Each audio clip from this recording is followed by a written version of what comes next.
So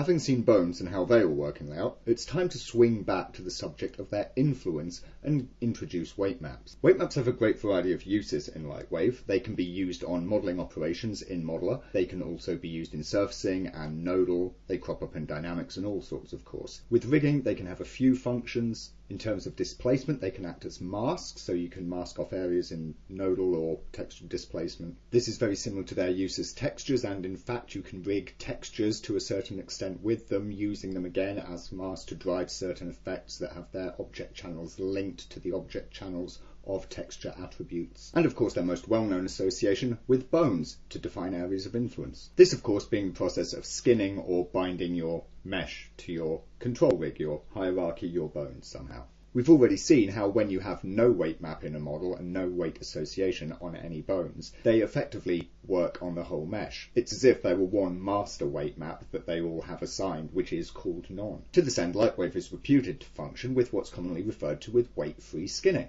And really it's just a more liberal approach to weight binding. The most common approach to weighting and binding mesh to bones in other animation packages, and indeed in things like game engines, and the method of weighting that's commonly used in things like FBX Exchange, is the one bone per weight map method. With one bone per weight map, or one weight map per bone, vertices can have a mix of influence which is defined by the value of the weight map at those vertices. Like this, you can blend and smooth between how strongly a vertex is welded to a bone when it moves, rotates, and so on. Ideally, these add up to 100% for all vertices. This is what's called normalizing, and there's two ways of interpreting it, by the way. For instance, if these vertices here at the elbow point have some weight coming from the forearm and some weight coming from the upper arm, then the sum of those two maps must be 100%. And so in these other polys over here, where they're getting all from the forearm and nothing from either the upper arm or the hand or anything else, they're at 100% to the forearm. The other way is to keep this same balance on a vertex by vertex basis, but with the weights for the entire model normalized. You'll sometimes see this when you import skinned meshes from other packages. You'll get all these weights and they'll all look incredibly weak. In that case, the entire model is normalized, so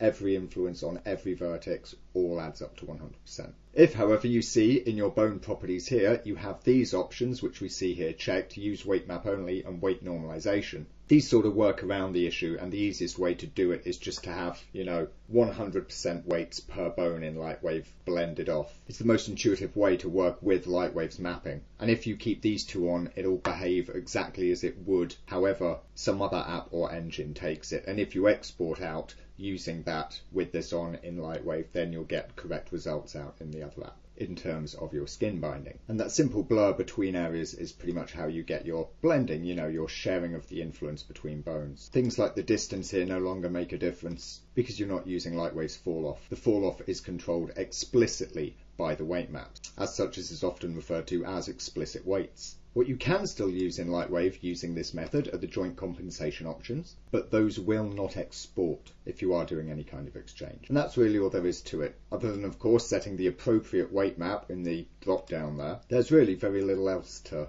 get about that method. There's really only to remember that joints, of course, have essentially backwards deformers. They come before the pivot point, so your weight assignments on joints when using this method need to be one position back. See, this joint, which is at the base of the wrist in Z-bones mode, is the left hand, but in joints mode the deformer is up here in the forearm. So there you have that. This of course goes if you're importing from or exporting to FBX or other similar as well, using something that's been skinned with joints. As was pointed out in the joints video, it's something that matters anyway when using them just with Lightwave's own normal method. Otherwise, using weights with joints is no different than doing them with Z-bones. And that goes both for this way and for the next way of weighting your characters. One of the downsides to using this method in Lightwave is that it is a little bit laborious, and to get things just right, it does require a lot of careful weighting. When you do it right, you can actually get pretty good results. I mean, you see the shoulder here, works out pretty nice on the down, not so bad on the up either, but at least a bit up. The front is hard to ever get bulgy on any character. you can get a nice clean crease with, decent weighting and good topology. But the nice bulgy stuff doesn't really work, can't be done. At least not without a multiple spaced out bone system, some, morphs and so on and so forth. That's not particularly any easier with this method than any other. Once you start to get out of this and start to get into Lightwave's weighting system, you'll find that the first thing that you do is turn all of that off. You then get access to, of course, things like Lightwave's influence blending. What's starting to happen now is those vertices that are shared by both the upper arm bone, so those which have upper arm weight map, and which have some lower arm weight map applied to them, are competing for influence via Lightwave's normal fall-off method, just the way as we did with no weight map. Imagine these were the only two bones in the mesh and there was only, these arm polygons. Then it's as if those mid-elbow cross vertices are being controlled by both bones with no weight map. Except that, of course, because they've got the weight map,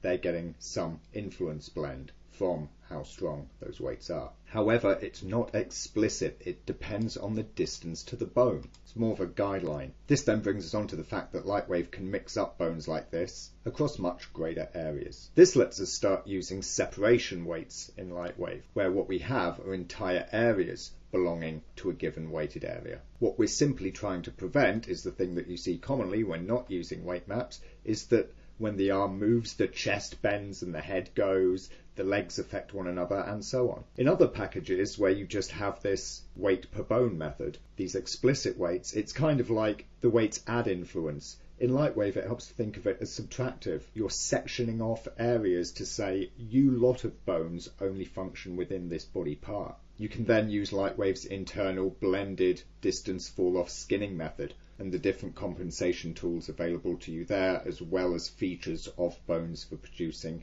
bulge or shape and so on, through rotation, translation, scaling, and work that way. What this means is that you don't need to be careful with the blending. There's no need for them to add up to 100%, even though the value that they have will make an influence on the effect of a bone to those points. It doesn't have to be technically good weighting. You can be a bit sloppy. As long as you include the right vertices in the map, that's pretty much all you need to do. You can see here these arm maps terminate reasonably sharply. There's no great blending off into the next row. And yet, using this method, we're able to get really nice shoulder deformation on a fellow.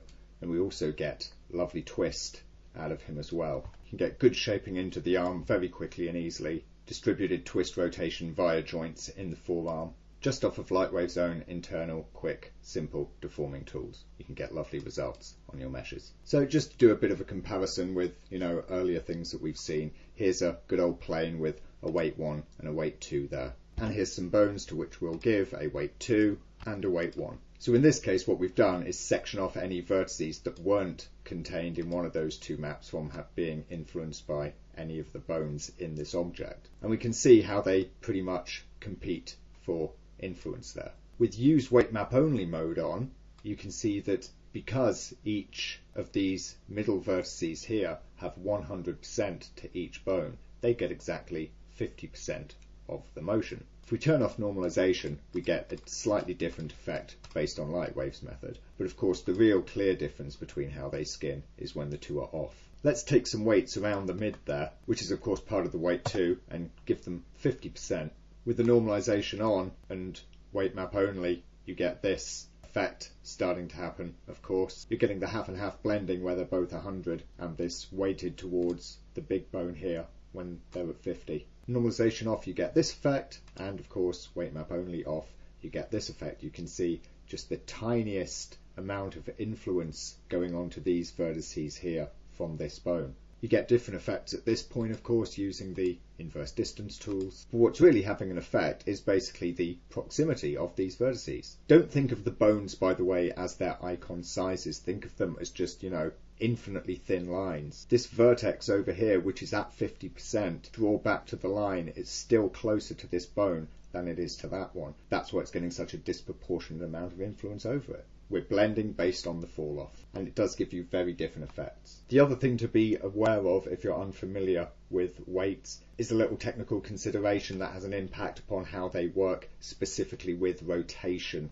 like this when you've got partial skinning between things. You can see, of course, that these midline vertices there which have got the half weight, of course in the weight map only method here, are coming up 50% of the way, right? What's important to notice is the way that the vertices move. What you get with weighting, and this goes both for the weight map only method as well as inverse blending by Lightwave, is that you get linear blending between areas of influence. The vertices effectively move linearly. So here I've got this null called root, right?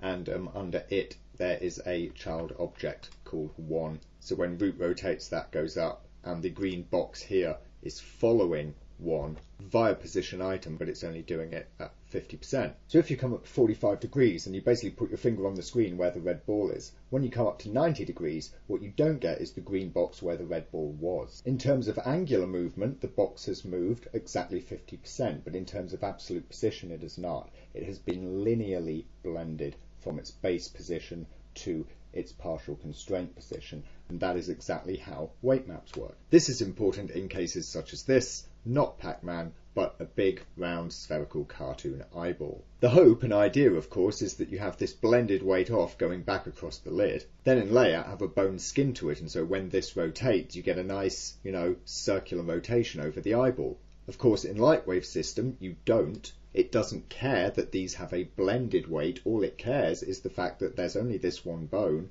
and these vertices have a weight that includes that bone, so they go with it 100%.